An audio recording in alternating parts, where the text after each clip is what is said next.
I became a reverend in 1995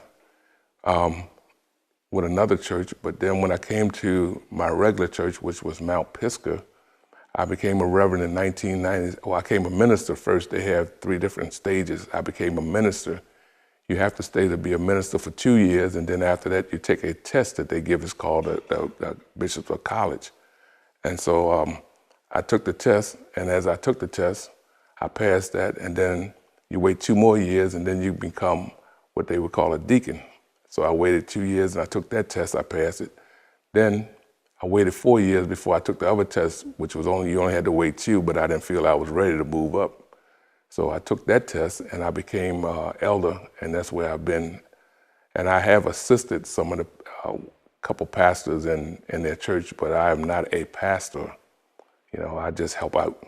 And that's basically what an elder is. An elder can become a pastor if the church elect, you know, the board, if they elect to give it to them, you know, but you have to go to the conference to be elected.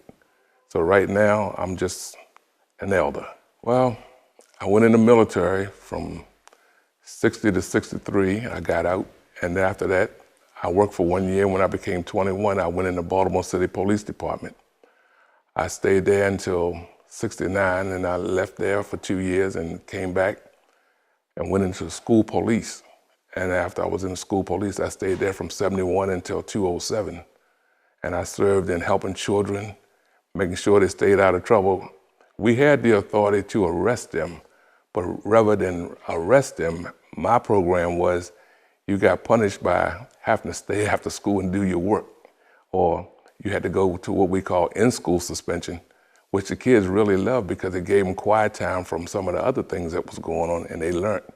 And I was in a school this last 8 years, and I had 5 of the baddest gangs in the city down there. And in the 8 years I was there, I only had, I think, maybe like 5 arrests. You know, so they couldn't understand how could I handle such a school like that, but they didn't understand what I was doing. I was praying to God every day that He keep the school straight, and it was working. Even when I was out patrolling in a patrol car and going to other schools to helping, the kids would not act up in the school because they say, we know Mr. Miller is coming back, and he's going to deal with us when he gets back.